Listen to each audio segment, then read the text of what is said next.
No, I was asking. You're bad at this. Descendants,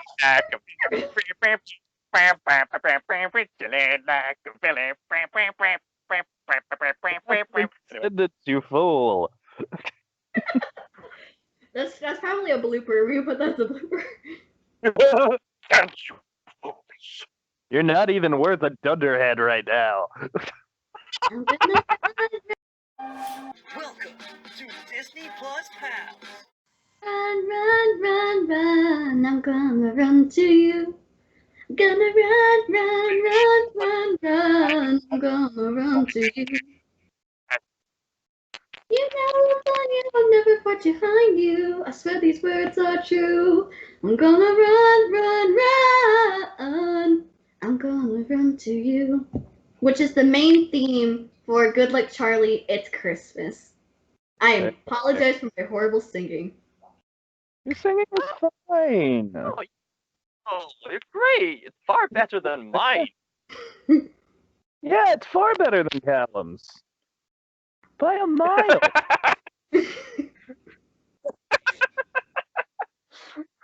Hello, everybody. Yes, today we are reacting. Well, not reacting. We are reviewing Good Luck Charlie, It's Christmas. And here I thought we were just going to make fun of Callum the whole time. Oh, and Neil, I promise you, I don't have any graham crackers like I did for the Star Wars Holiday Special because I was put to shame for eating graham crackers while we were recording. But I didn't say I have any pistachios. No. Pistachios are gone nuts. Pistachios are fine. She was cracking back then, but now she's going nuts. And I have my own personal nutcracker, which he's somewhere. I can't find him, but yeah. You're a cracker one. You just snap those crackers. Out of my own curiosity, I wanted to see what would happen if I just didn't say anything, didn't like start the podcast. And it turns out we ended up talking about crackers. I like that. The whole show should be crackers. And also Descendants, how they do their own Christmas versions of their own songs. Ew, I got plans with Descendants. Plans I have spoken about, yet no one on the YouTube. The other day, I was like, oh, I'm working on that project, hint, hint, and nobody watching my streams knew what I was talking about. If you follow Neil on Instagram, you'll know exactly what he's talking about.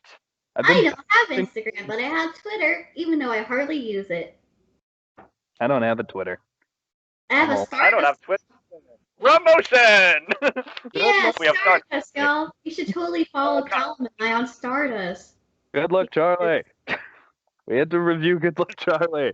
We're all sidetracked. That's part of the deal. By Sherry's request, we watched Good Luck Charlie, the Christmas movie.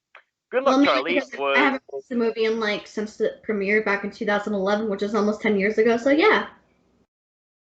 9 years. It's almost a decade old, so we might as well celebrate it. There might be that one obscure person who's saying, I'm going to celebrate the 10th anniversary of this special Christmas movie, and I'm going to watch this particular podcast episode because they cared. So to that one obscure person, we care for you. We care for you. Spoiler alert, Callum. I don't know what it was until today.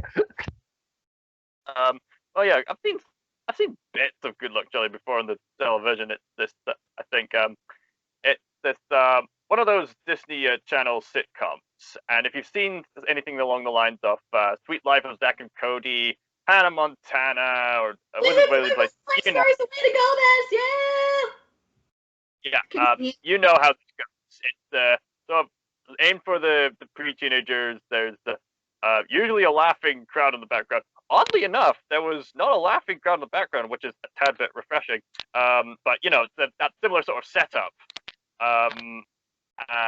So if you've seen the sort of show before, you'll know how this goes. So the premise of the show is that it's a family life, but basically Full House, but it's the Disney Channel version.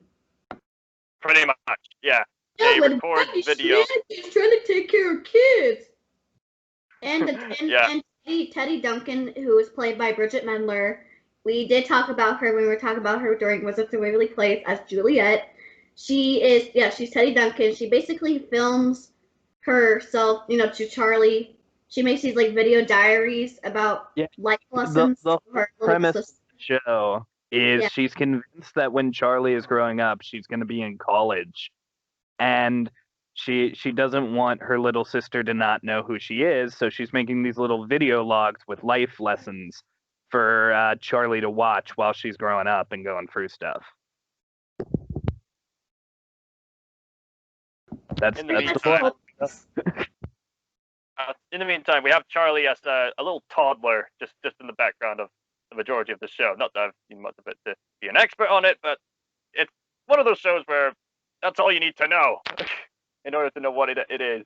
Yep, until they have a fifth child. His name is Toby. I remember the show. Yesterday, we were just casually talking, me and some of my friends on stream, we were just casually talking about it.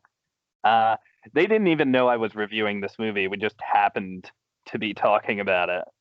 And we got in an argument because we all thought, like, the name of the kid was, like, 5 different things. And the reason we didn't know his name is because there was a vote for the kid's name. Oh my gosh, they did do that. They did like it was like a promotional thing. It's like, hey kids, now you can vote for the child's name by going on DisneyChannel.com. It was weird to say the least, but you know, I actually did vote, and I think I voted for Toby, so I'm glad it won. I didn't vote at all because I just wanted to see what the result was going to be. I mean, you know, I like to vote on anything. I did vote to see who was going to be the family wizard, and I voted for Alex Russo, and and she won, so yay! I voted for Justin. I think I would have voted for Justin if I knew about it, because Justin. I think they really wanted to, Alex to win. I think they're just doing that just to see what happens if they have to like film, like. Well, I'm pretty sure they did film, like a plot twist, not plot twist. What is it called? Ending things, a different ending, alternate ending. That's what I was thinking. Well, in the end, Justin still got to keep his wizard powers, so I don't care. As long as Justin is able to, like, be a wizard, because he wanted it the most. Like, friggin', this is not what we're reviewing. I'm going on a tangent. We need to change the subject. Hey, you did this before. Why not come off topic constantly? Well, we're probably gonna do more Wizards of Waverly Place eventually, so better save really? it. All right. But yeah, this is Good Luck Charlie. Bridget Mendler actually was in. Cher mentioned it earlier. She played Juliet in Wizards in Waverly Place, and actually left the show to do this show. But she did come back as a guest appearance in the last couple of episodes. So yeah, if you guys wanted Juliet to be in more Wizards of Waverly Place, you have this show to blame. Did you guys see a ton of the show? Cher, did you watch it? It's like, you know how you grow up, and you know how you usually like watch like the first 2 seasons, and then you grow up, and then you realize that Disney Channel is not as good as it used to be? Yes, I do. That's pretty much what happened. So I watched like the first 2 seasons, and then I watched the movie, and then I realized that Disney Channel and Nickelodeon and Cartoon Network, they weren't putting out as good shows as they used to, so I just stopped watching.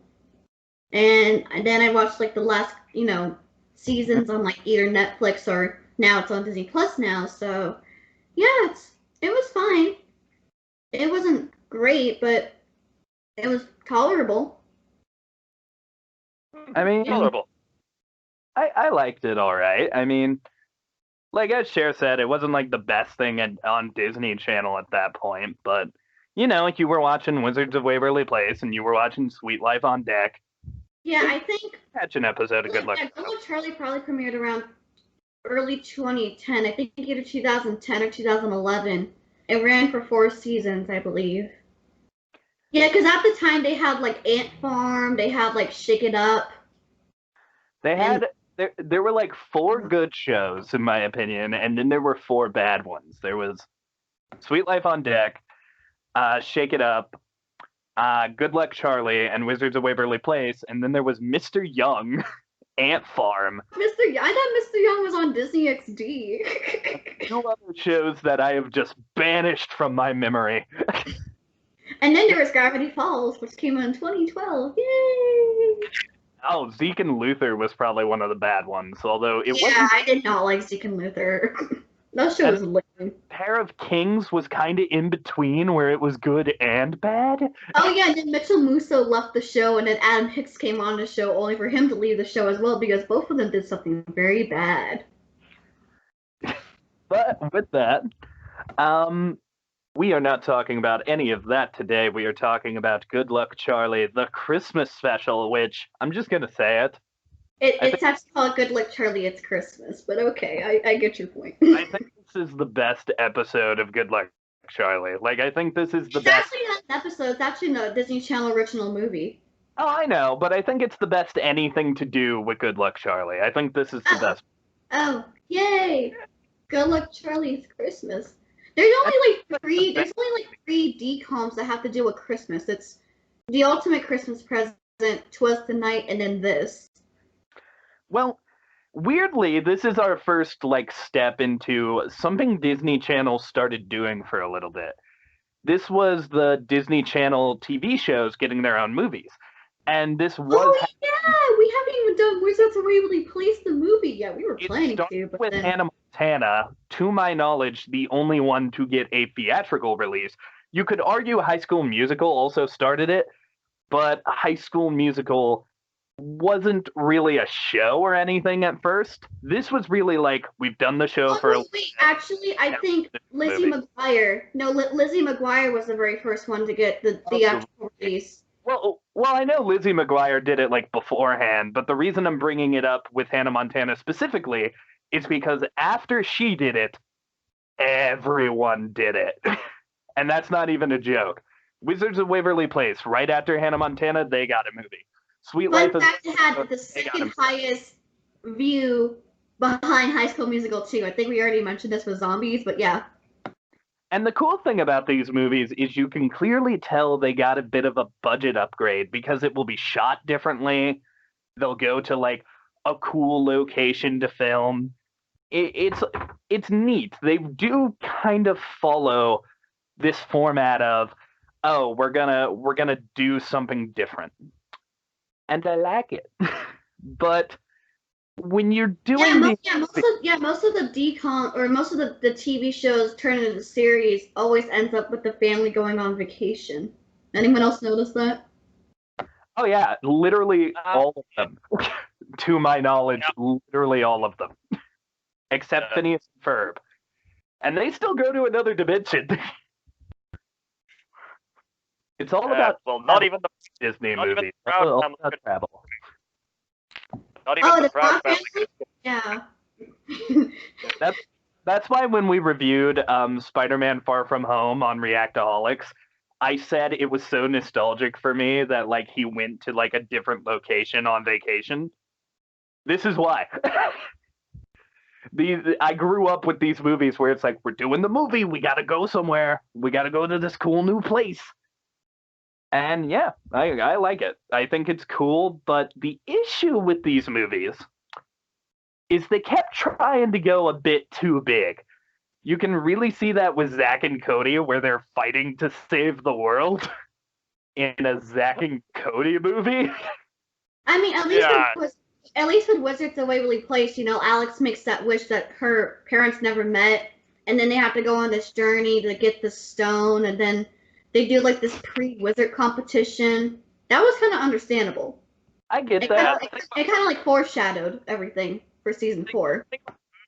Is that you have an increased budget, and especially if you're kicking off a successful TV show, you're gonna up the ante. You're gonna have more time to develop a story, even if in several cases, as we're mentioning, a lot of the money didn't go towards the story or the writers. It went towards the visuals. It looks cool sometimes, and sometimes it can't even do that. But it's okay. Anyways, back to Good Luck Charlie. Today we got a good one. We got Good Luck Charlie, and I think it's pretty good because, weirdly enough, Callum, they did exactly what you're describing. Even though they went to a different location, they did focus a lot on the characters and the story, and they weren't afraid to, like, hurt your feelings a little. Like, even though it was Christmas time. Like, there's a scene where the mother says, "You ruined Christmas." And I feel like if you're a kid, hearing those words is super scary. Like, you ruined this holiday that's supposed to be such a Yeah, great. you're a Grinch. You're a Grinch. Yeah. Remember watching this internet cartoon called A Random Day 4, and one of the jokes like went a little too far. Just his parents going to the kid and saying, "Sorry, son, you ruined Christmas." Like, whoa, dude, time out.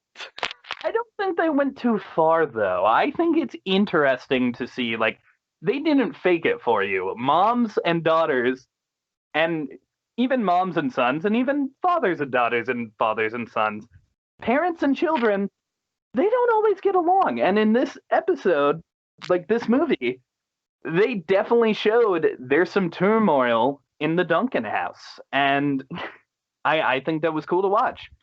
So just very quick plot synopsis, just real fast. We're not going to go through the full thing.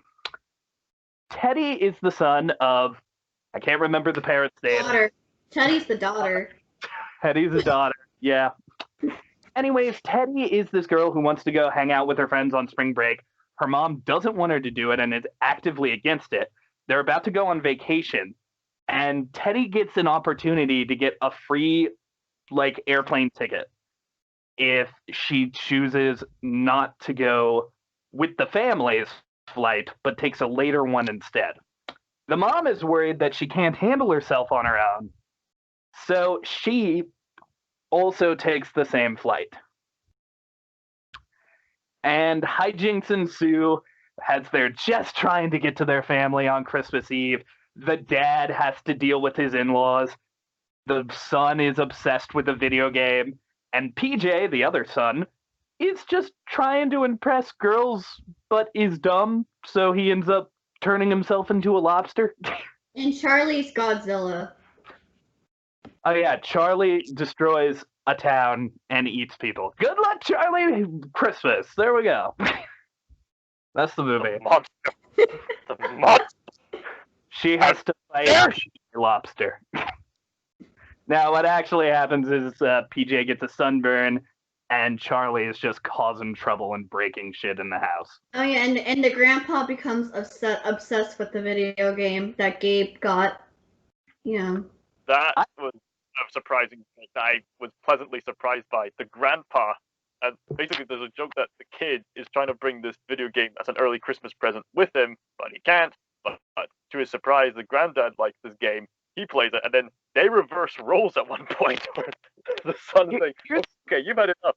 Grandpa says, "I need to keep playing," and then the boy is offering him mates. Oh, did we also mention that, Bob, Gabe and PJ have to go get the, Amy and Teddy, but they end up getting captured and put in a paintball competition? That was actually going to be my big criticism, but also my biggest compliment to this movie. With Teddy and the mom, I don't remember the mom's name. Amy. The writers clearly knew what the story was going to be and focused on Amy and Teddy to where they wanted to show them not getting along. Then they get trapped without a ride. They meet this girl who is in a similar situation and feels abandoned by her mother, and it strengthens their bond, and then they finally get back for Christmas. But with the boys, with Gabe, Teddy, and Bob, not Teddy, PJ. Teddy being a guy's name now. With Bob,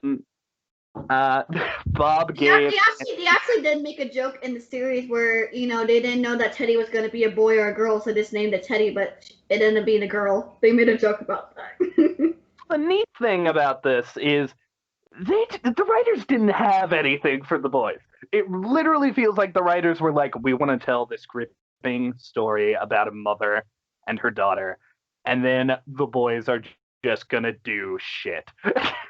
And that's exactly what happens. There's like a subplot where the dad doesn't get along with the mother-in-law, where the grandpa is like playing the game. It feels like they just had fun here and they were like, oh, well, we need to have a climax, but we can't really have an action-filled climax with Teddy and her mom.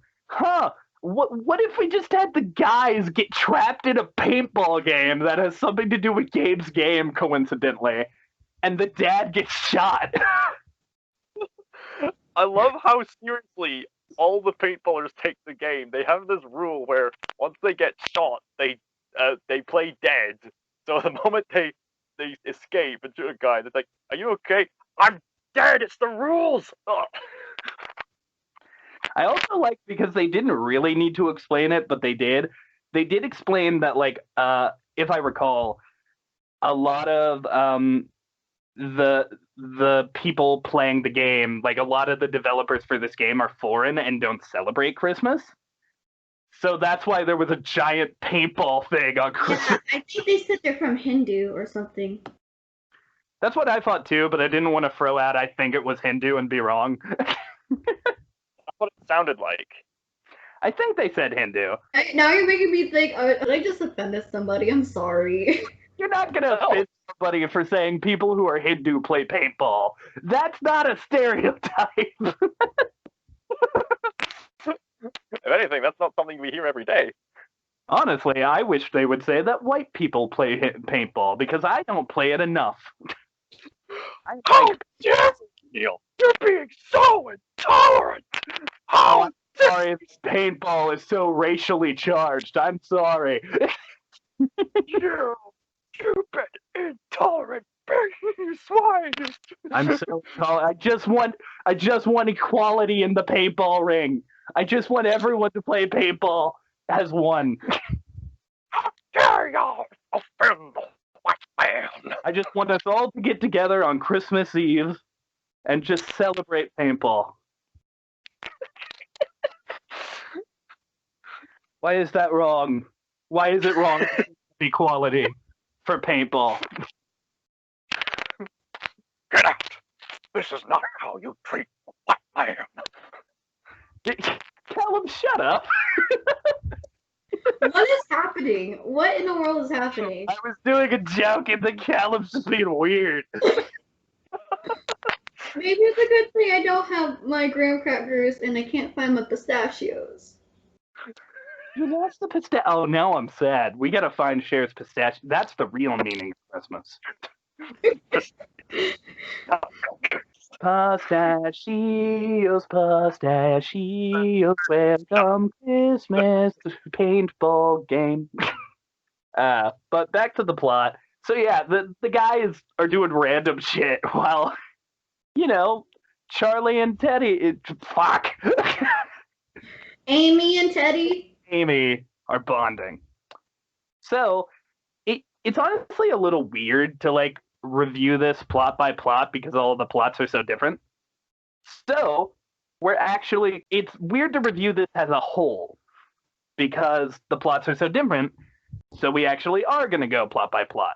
What did you think about the subplot with the grandpa and Gabe? Let's start there, because before he even like gets to the grandpa, Gabe is obsessed with this Christmas present he's getting. Like, he opened it early and he like smuggles it through an airport and gets them caught in the metal detectors. I thought it was one of the funnier moments of the film.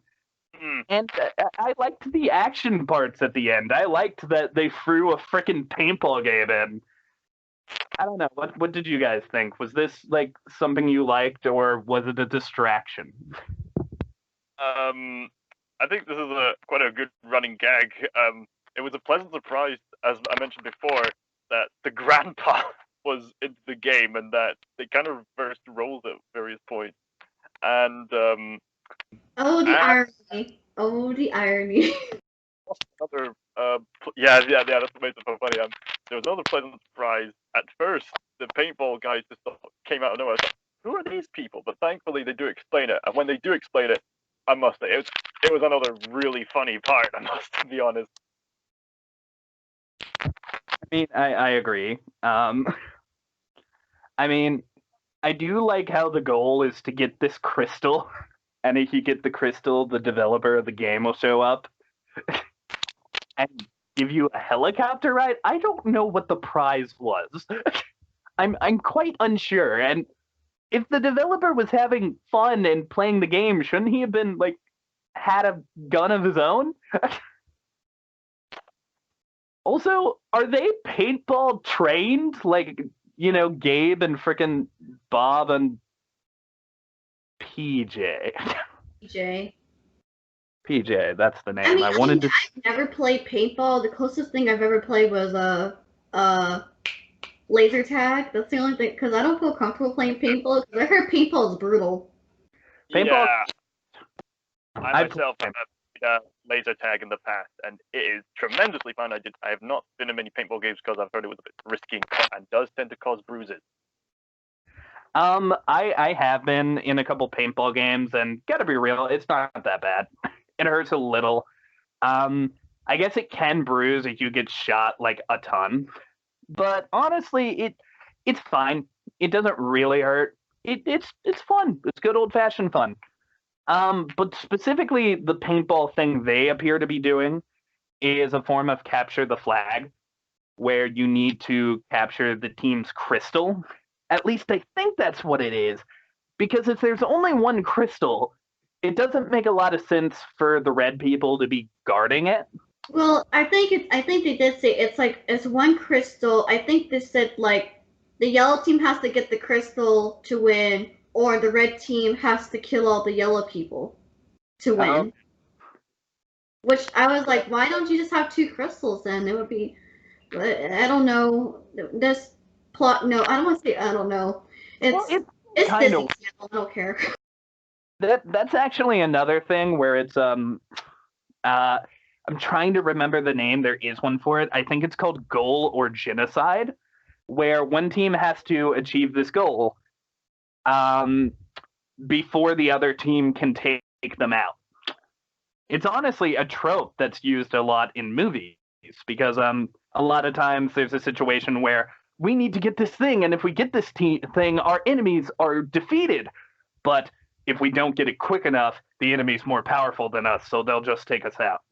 So I guess maybe that was the plot of the video game, where you're like a smaller team who needs to get this item so that you have a chance against the bigger team. But I don't know, man.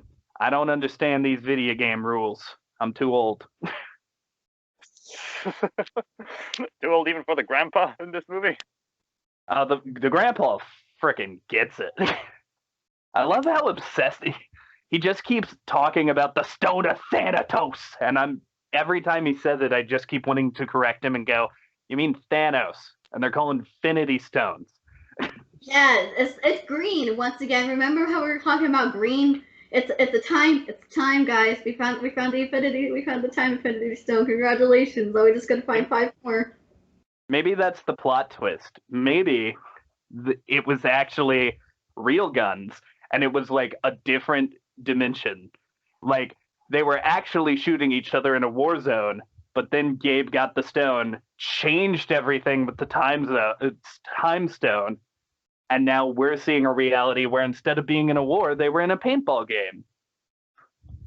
Maybe that's the plot twist to Good Luck Charlie. Maybe all along Gabe was Doctor Strange. I'm telling you, it's going to happen. Charlie, there was no other way.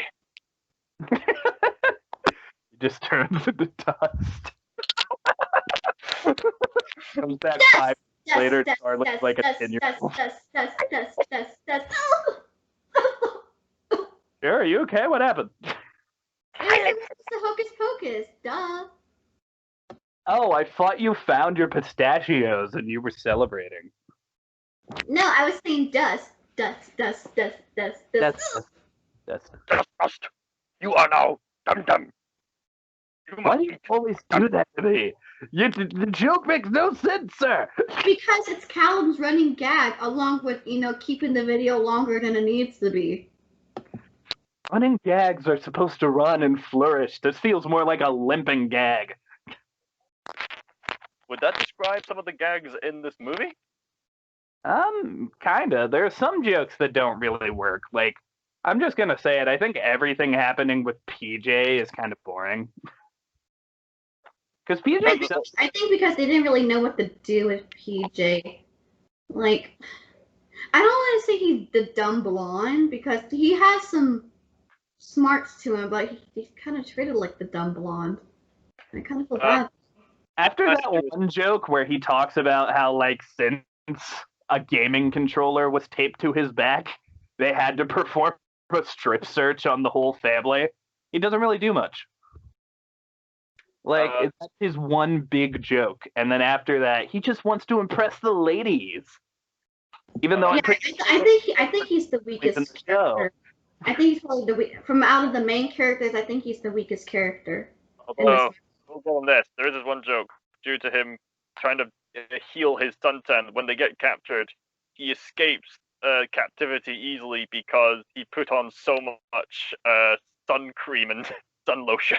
It made his skin do weirdly converge at the end, where it's like, oh, I have to give Charlie to the mother-in-law, that way I can go pick up my wife. And then it's like, well, we're gonna tag along because then I can do this paintball thing. And then PJ also enables the whole thing because he's all slippery. So yeah, they weirdly converge at the end, which is kind of unnecessary, but also kind of cool. I don't know. It feels like the storytellers wanted to prove, no, we had a plan with these boys. We knew what they were doing. But yeah, I think PJ is boring in this movie, which sucks because in the show, PJ is actually the highlight.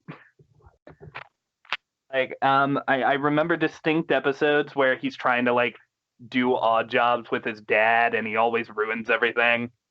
And, he's always the funniest, but also he cares about Teddy. He has an emotional side. And he gets a girlfriend at one point, which is cool. And I'm pretty sure he was dating her in the lore of the show while this movie happened. So that was weird. But overall, he was fine. He got 1 or 2 laughs, but it really felt like a waste of your Jason Earls. This guy's name is Jason Earls, right? No, it's Jason Dolly. Jason Earls from Hannah Montana. Okay, well, I was close. I was close. Wait, isn't Mitchell Musso? Oh, wait, you know what? I know what you're talking about, because Jason Earls then went on to be in Kickin' It. And then I would continue to confuse the two because they look a little alike. And their names are both Jason. I see. Gallum, what did you think about the dad subplot? Now, the dad subplot with him trying to get along with the grandmother? Yes. Apart from them trying to watch out for Charlie being Godzilla, I don't think there was a whole lot to it. I mean, there were plenty. Like, at one point, he gets locked in a room because the mother-in-law is basically treating him like a child. Honestly, there isn't a lot to it either. You're really right here. Like, it's really just him trying to, like, help out and the mother-in-law not being a fan of that and just getting upset. There's really not a ton going on. Did you like it though, Cher? I mean, I haven't watched this movie in like a long time. And just I think, it's like as a kid, oh, this is so funny, this is so great, but then as you get older, you kind of realize, oh, there's some parts that are a little cringy and kind of weird, but yeah, for the most part, I enjoyed it. We're clearly aimed for the pre-teenager demographic, which is why I'm not. I was 11 when it came out, so. Yeah, I was probably probably 1 or 2 years. So I was like before, because I was almost at that peak where I was like, yay, Disney, and then I realized, oh, it's kind of, yeah. Yeah, I mean, I was 13 at the time, and I was really kind of getting into those freaking Disney Channel shows because, like, my parents had a thing with swearing, so we weren't supposed to watch Family Guy, but we could watch these shows, and they were still funny, so I would give them a watch. I was very anti-cartoon at the time, which if I could talk to myself now, back then I would be like, dude, you're gonna have a relapse in the cartoons. Just don't stop watching them. You're gonna have to go back and watch entire seasons of Ninja Turtles, and it's gonna be a pain in the ass. Just keep watching them on TV. Just watch Star Wars: The Clone Wars. You'll thank us later. Oh, I did just keep watching that because once again, Star Wars: The Clone Wars was the hot ticket. That is where you saw fuckers die. But yeah, the dad doesn't do much. It really feels like with the guys all together, they kind of knew what they wanted to do with Gabe, but everybody else, it was like, oh, we're just gonna have them chill because they have to be in the movie, so we'll have them there. But the good news is, did you say like a villain? I'll slay you. Whoa! I just realized he just said chill, and I was like, and then you said, if you say that, I'll slay you. I was like, never mind, I'm not gonna say it.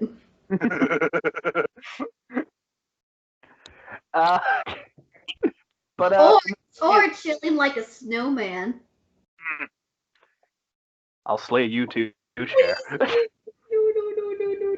I'll slay both of you. I'm not a puppet murder. I'm not. I have a gun. I don't have a gun. I just made a finger gun as I said that. I don't imagine myself going to Scotland and pointing a finger gun at Callum. I will use this. I will use this. But yeah, the meat of the story is really about Teddy and her mom. So let's talk about that. Oh yeah, I think it's one of the better subplots. Well, it's not even a subplot. That is the plot. The dad has a subplot. Gabe has a subplot. Jason Dolly has a subplot. I forgot his name. I think it's PJ. PJ. Yeah, PJ, Teddy, Gabe, Charlie. Yeah. But Teddy and the mom. Charlie doesn't even get a subplot. She just gets like a joke where she breaks things. Poor Charlie. But no, the main plot is all with this mom and daughter. So, I think it was very real how they were arguing even on the plane in the airport. Oh yeah, to quote our friend Ron, "We're getting real now." As somebody who has been on an airplane and been offered a round trip ticket and got yelled at once for trying to take it. I definitely know how this feels because I was in Florida and, they were like, oh, we overstocked our tickets. If someone would take a later flight, we will give them a free ticket to anywhere they want to go. And of course, I was all about that. But then as soon as I got up to take it, my mom was like, no, we are getting to Florida at noon. Stop this. And I was like, oh, okay.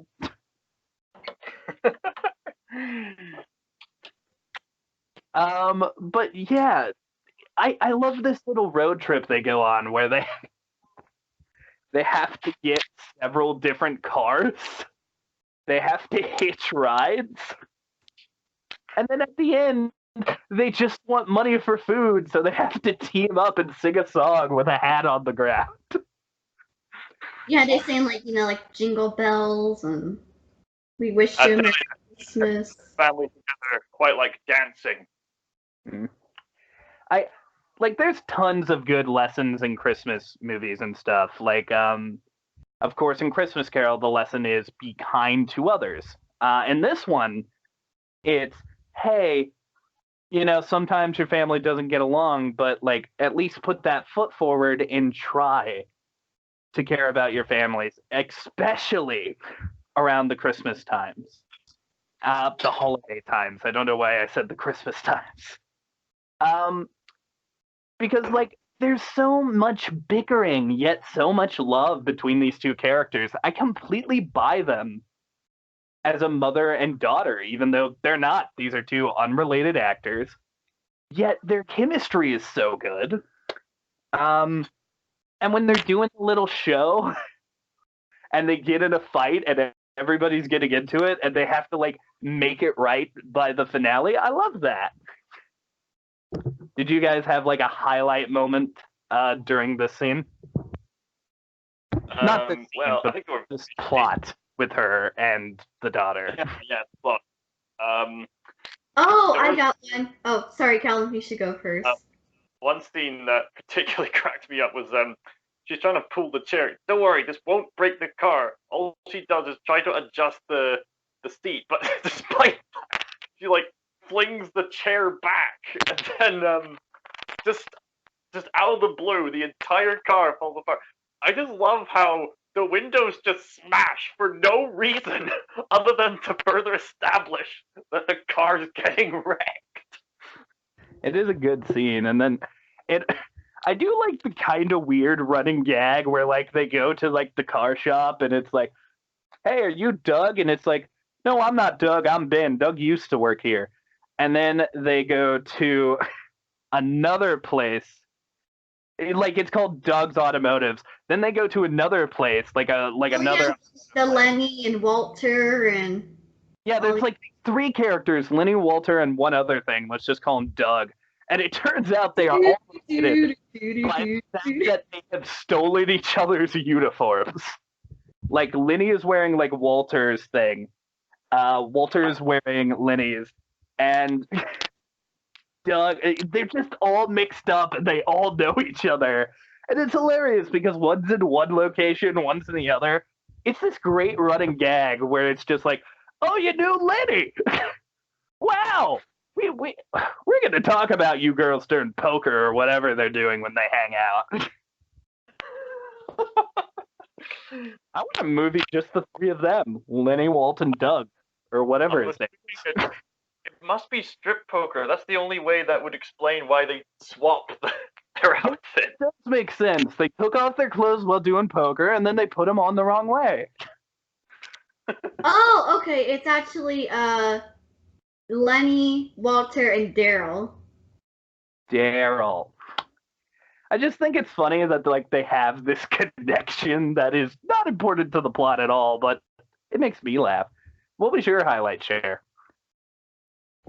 The husband and wife going to Vegas and about alien abduction. I mean, It was kind of funny and weird. they weirdly chose like that moment to reveal like a big plot point.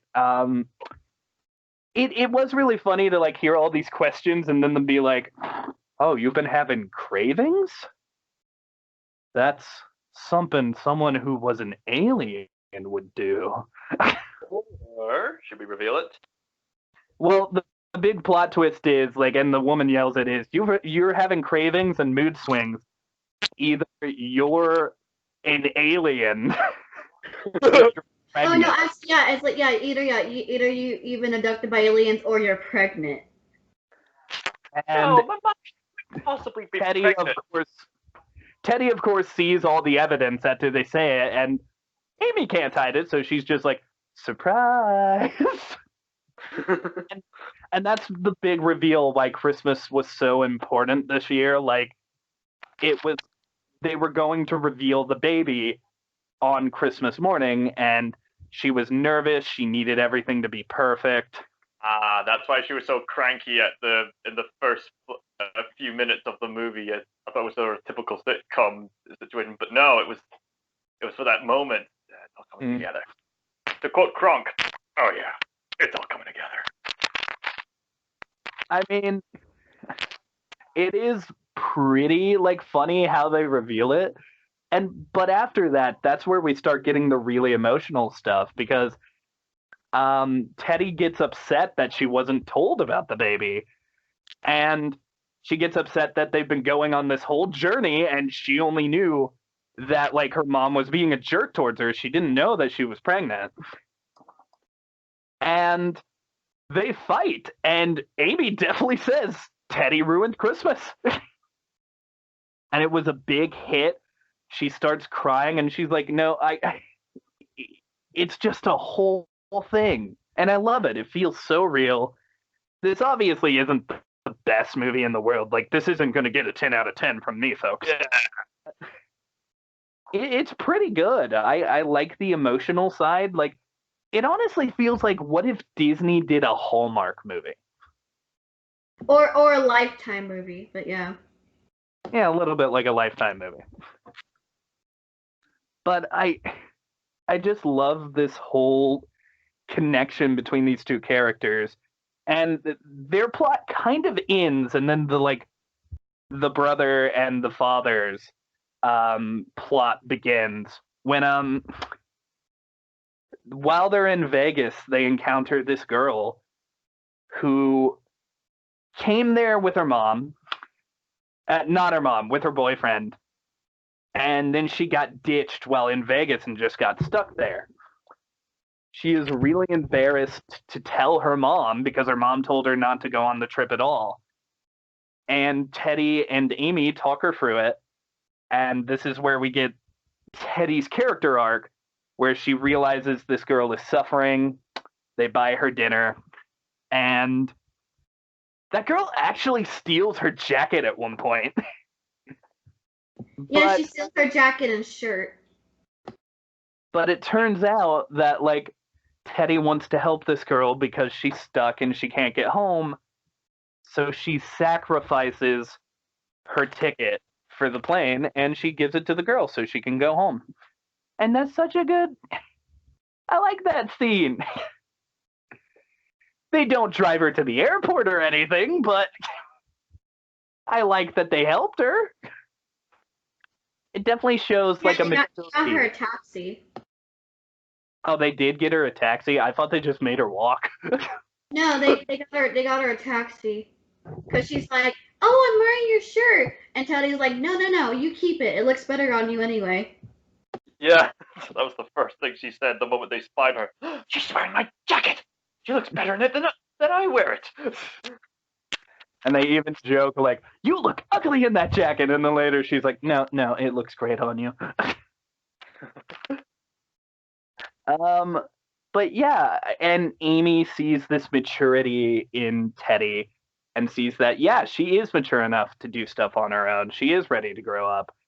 And she says, yes, you can go to spring break if you get some tickets still. You can definitely tell people are mature when they make selfless acts. Yeah. I liked it. It was a good end to that plot. But after this, like, their plot is kind of over. They get a bike and they make it to a gas station where they're going to meet up with the family. By helicopter. And paintball stuff happens. And after the paintball stuff, where they get the crystal and the developer for the game is like, hey, I'm going to do you this favor. You can use my helicopter and I'll fly you here, because they stole that car from those people. Like, the paintball people, they stole Bob's car. They do get it back, because the grandpa actually stumbles across the car while they're going to the gas station, and they just have Christmas at this gas station. The helicopter comes down, PJ, Gabe having the crystal of Thanatos, and Bob all come down. They all reunite. It's a great scene. And the ending of the movie is the reveal that Amy is pregnant, and everybody reacts. And on that, Teddy does a vlog where she's like, hey, Charlie, you're about to have a little brother or sister. And that's the end of the movie. What'd you guys think of this one? I like all the end credits where it's like, hey, we're overbooked once again. Who would like to volunteer to get out of their seat? And she's like, I'll go. And then, like, Amy turns to Bob. She's like, your turn. I'll see you by New Year's. No, you won't. Let me ask something. Where was there any content for Good Luck Charlie that came after this? Yes, this was not the finale. They had a whole nother season. And I take it they didn't have any other movies, did they? No more movies. They had a whole nother season where they do have the other kid. It ends up being a boy named Toby. And I believe PJ starts dating a girlfriend character that he broke up with again. There's a lot of plot that happens, and the ending is Teddy goes on to college, and she finishes the vlog. That's the end. With most of these movies based off television series, they usually make it bigger. I mean, this can work for a majority of movies. Just see how far these characters are going to go. What are they going to do in these ultimate life-threatening situations? But sometimes it can feel a little bit forced, depending on what franchise it is. Sometimes they'll make it long just for the sake of making it long, like with the Powerpuff Girls movie, or sometimes it will probably have little to no impact on the overall franchise as a whole. But I'm not going to say this movie is the absolute best of all time or anything, but I have this to say. It's a smaller story, and this franchise suits it. I appreciate that this story just happened to be like it was smaller. It was there's a family trying to get together. On that sort of notice, just focusing on the family, which is at the heart of the show, apparently. I appreciate it. I appreciate that.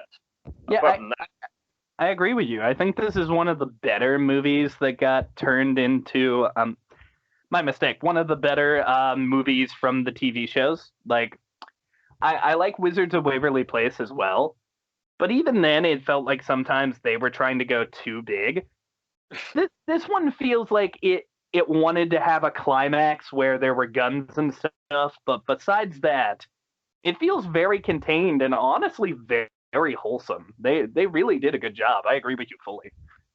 Might I ask something else? Do you think this story would have benefited from just being several episodes in the series, or does it suit being a movie? Because I've seen shows like Violet Evergarden. I love that show, but it had this sort of spin-off special movie which had a plot which was great, but when you think about it, didn't really warrant 90 whole minutes to tell. So, what do you think of this? Did this suit being a movie, or did this was this preferably broken up into several episodes? I do think it works better as its big whole contained movie, because like if they would have broke it into episodes, everything happening with PJ would have been much more annoying to get through. Because that theoretically would have been, its own episode. And PJ and the dad, as earlier mentioned, they don't do a ton. So if they had like their own episodes, I don't think it would have worked. Especially if it's like, it is weirdly structured though in a way where it kind of feels like it could be cut into episodes. Like you have the one episode where they're abandoning the airport and they get this car. Oh, they're going on the bus and then they hitchhike with the people from Vegas. Oh, they get to Vegas and here's this girl. And then all the stuff with the paintball and then the finale. So I guess it would be possible to cut it into 4 episodes, but I think it works better as a whole, personally. Like, yeah. You get the emotion, you get the upgrade in the camera techniques and stuff. It just looks better. And honestly, when it comes to rating this movie, like I'm inclined to give it kind of a higher rating. Like, I do think this was above average for what the show was. And I do think it was very good. It was entertaining at times. It did have a couple faults, so my rating is going to be we don't have the scale anymore, which always frustrates me a little because I can't say, is it a Disney adjust? But I would say it's probably a 7. A 7 out of 10. I think it's fine. It's definitely above average. It's really good, man. Yeah, I'd probably rate it above Disney Must. Just above Disney Must. What did you rate it? Just above Disney Must. Above a Disney Must? No, sorry. No. What's the mediocre rating? Sorry. Why did I say that? Disney just means it's okay. It's average. I said must. Sorry, I was meant to say just. Sorry. Just above Disney. Just. That's an adjust. Adjust. Yeah. Disney adjust. Yeah. I think that's the appropriate rating. I think so. I had to look at the scale a little later, but I get what you're saying. You're saying a 6 out of 10. This is okay. It's not great. Exactly. Do you think you'd ever watch it again? I wouldn't imagine that, but if I was forced to, I wouldn't mind. Forced to? I show the guy and I'm pointing my finger guns at you. You're gonna watch. Good luck, Charlie. You're gonna laugh at the dad parts. That's the lamest killer ever. Just like, watch the whole movie and laugh when the dad who drops Charlie. It would probably. I could just imagine those like the children, if I ever had any, would be doing that. But you pointing a gun at me, that's probably a close second. Yeah, I'm like your kid. No. Me and Cher are like your kids. Now settle down, behave. Did you enjoy the Good Luck Charlie movie? I think I'll let you watch the Jim Carrey's Christmas Carol just to toughen you up, kids. Cher doesn't want to watch the. You're scaring her, Dad. Exactly. Jim Carrey is scary. Let her watch Muppets. Or the Yeah, I learned that lesson with Jim Carrey's The Grinch. I don't want to go through Jim Carrey again. I am a very well-spoken 12-year-old. Jim Carrey is a Muppet, son. Get used to it. Well, I agree. So we got a 7, we got a 6. What do you think, Cher? Where would you put it? Because you liked the show, and you actually recommended this movie, if I recall. So what do you think? Well, yeah, like I said, the main reason why I wanted to recommend this movie was because I haven't watched it in like a long time.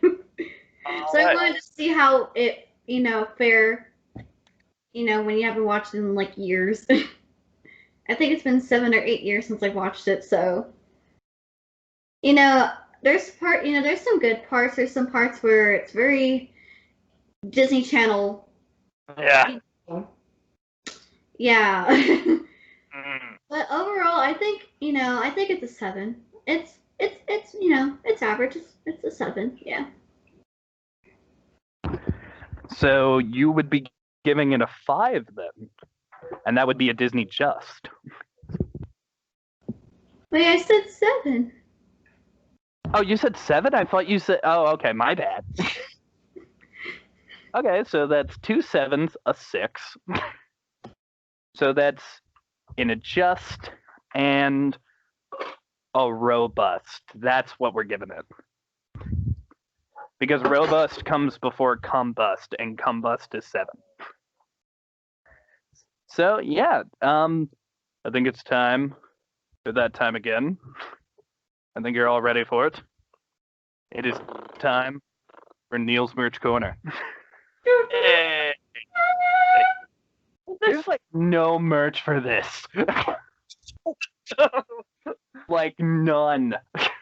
You could start something. We could just plaster Charlie's picture on a bubble or something. Make merch. Just get a nativity set, a glass reindeer for your toddler to smash around. Well, I am invoking my rarely used pitch ability. Let me explain. If there isn't a ton of merch for something, the last time I did this was Hamilton. I am allowed to instead suggest what merch could be created. And obviously, Good Luck Charlie, after this movie, it's going to be the biggest thing on Disney+. Everyone's going to love it. They're going to fall in love with it. This is going to be number one on all the plus. So, what we need to do is what do you get for something that's Lego number one? Of course, you get a Lego set. So, we need a Lego set that is Charlie destroying all of the ornaments. And it would be cute. You'd get your own little Charlie. You'd get Bob to the side. A rare red variant for PJ.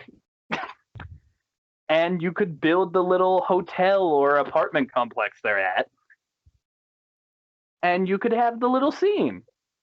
Yeah, I could just make the freaking video game real. That would be cool. Oh yeah.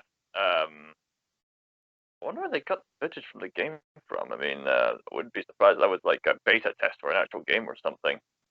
Well, you'll recall from our review of Descendants, there's a scene where Carlos is playing a video game. He's not playing the game! Well, that video game he's playing, it shows the video game, and it is Aaron Steele.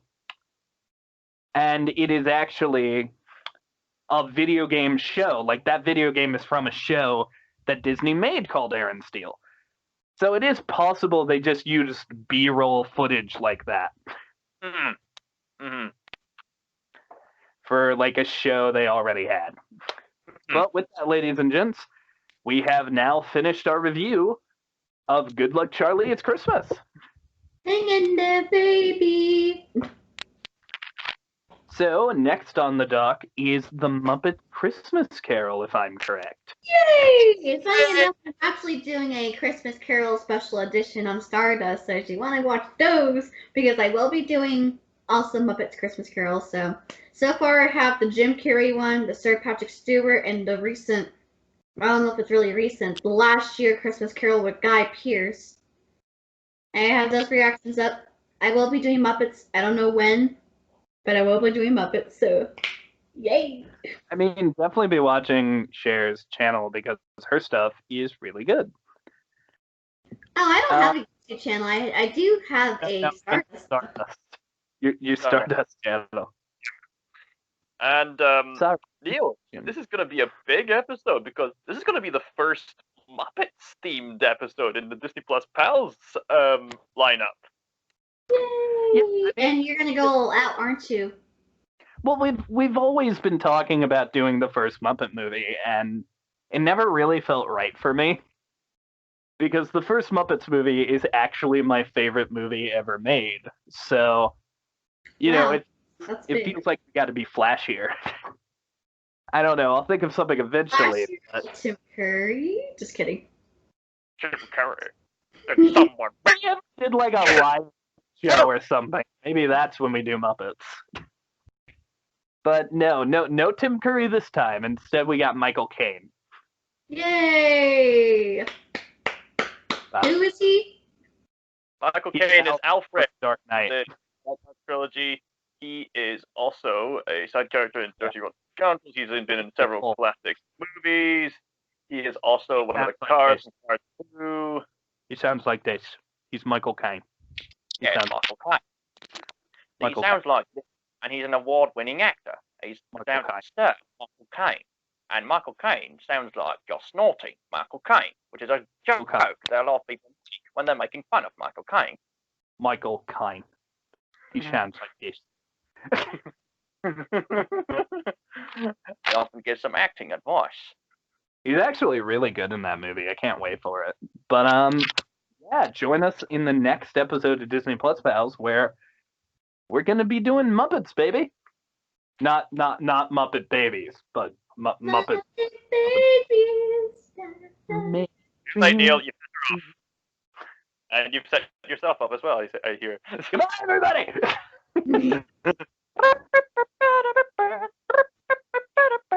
Oh no, Callum's doing the running gag again. No, I'm